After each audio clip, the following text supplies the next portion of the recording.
Hi friends, welcome to Maruti channel. ಇವತ್ತು ಸಿಂಪಲ್ಲಾಗಿ ಕ್ವಿಕ್ಕಾಗಿ ಆಲೂಗಡ್ಡೆ ಕರಿ ಮಾಡೋದು ನೋಡೋಣ. ಚಪಾತಿ, ದೋಸೆ, ಅನ್ನಕ್ಕೆ ಕೂಡ ತುಂಬ ಚೆನ್ನಾಗಿರುತ್ತೆ. ನಾನಿಲ್ಲಿ ಅನ್ನಕ್ಕೆ ಮಾಡ್ಕೊಂಡಿದ್ದೀನಿ.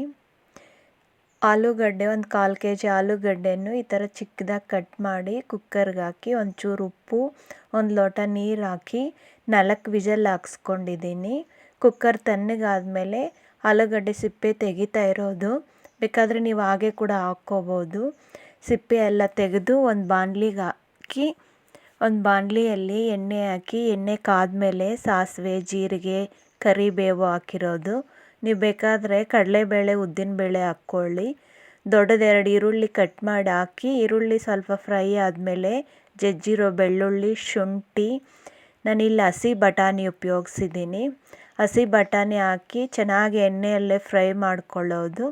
3 ಟೊಮಾಟೊ ಕಟ್ ಮಾಡಿ ಹಾಕಿದ್ದೀನಿ. ಟೊಮಾಟೊ ಸ್ವಲ್ಪ ಮೆತ್ತಗಾಗೋವರೆಗೂ ಫ್ರೈ ಮಾಡಿಕೊಂಡು, ಒಂಚೂರು ಅರಿಶಿನ, 1 ಸ್ಪೂನ್ ಧನಿಯಾ ಪುಡಿ, 1 ಸ್ಪೂನ್ ಖಾರದ ಪುಡಿ ಹಾಕಿ ಈ ಮಸಾಲೆ ಹಾಕೋವಾಗ ಉರಿ ಸಣ್ಣದಾಗಿ ಇಟ್ಕೋಬೇಕು. ಸಣ್ಣ ಉರಿಯಲ್ಲೇ ಮಸಾಲೆ ಹಾಕಿ ಫ್ರೈ ಮಾಡಿಕೊಂಡು, ಚೆನ್ನಾಗಿ ಫ್ರೈ ಆದಮೇಲೆ ಕೊನೆಯಲ್ಲಿ 1 ಸ್ಪೂನ್ ಗರಂ ಮಸಾಲೆ ಹಾಕಿ 1-2 ನಿಮಿಷ ಫ್ರೈ ಮಾಡಿಕೊಂಡು, ನಮಗೆ ಬೇಕಾಗಿರೋ ಅದಕ್ಕೆ ನೀರು ಹಾಕ್ಕೊಳ್ಳೋದು. ನಾನು ಅನ್ನಕ್ಕೆ ಮಾಡಿರೋದ್ರಿಂದ ಸ್ವಲ್ಪ ತೆಳುವಾಗೇ ಮಾಡ್ಕೊಂಡಿದ್ದೀನಿ.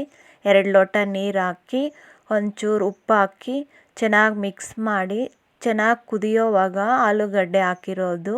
ನೀವು ಬೇಕಾದರೆ ಆಲೂಗಡ್ಡೆಯನ್ನು ಮ್ಯಾಶ್ ಮಾಡಿ ಕೂಡ ಹಾಕ್ಕೋಬೋದು. ಆವಾಗ ಸಾಂಬಾರು ಸ್ವಲ್ಪ ಗಟ್ಟಿ ಬರುತ್ತೆ. ನಾನು ಅನ್ನಕ್ಕಾಗಿರೋದ್ರಿಂದ ಚೆನ್ನಾಗಿರುತ್ತೆ ಬಾಯಿಗೆ ಸಿಕ್ಕಿದ್ರೆ ಅಂತೇಳಿ ಈ ಥರ ಹಾಕಿದ್ದೀನಿ. ಕೊನೆಯಲ್ಲಿ ಸ್ವಲ್ಪ ಕೊತ್ತಂಬರಿ ಹಾಕಿ ಒಂದು 5 ನಿಮಿಷ ಕುದಿಸ್ಕೊಂಡ್ರೆ ಸಾಕು. ಸಾಂಬಾರು ಮಾತ್ರ ಸಖತ್ತಾಗಿರುತ್ತೆ. ಮುದ್ದೆಗೆ ಕೂಡ ಚೆನ್ನಾಗಿರುತ್ತೆ ಇದು. ನೀವು ಒಮ್ಮೆ ಟ್ರೈ ಮಾಡಿ ಕಮೆಂಟಲ್ಲಿ ತಿಳಿಸಿ. ಈ ರೆಸಿಪಿ ಇಷ್ಟ ಆದರೆ ನಮ್ಮ ಚಾನಲ್ಗೆ ಲೈಕ್ ಮಾಡಿ, ಶೇರ್ ಮಾಡಿ, ಸಬ್ಸ್ಕ್ರೈಬ್ ಆಗಿ. Thank you.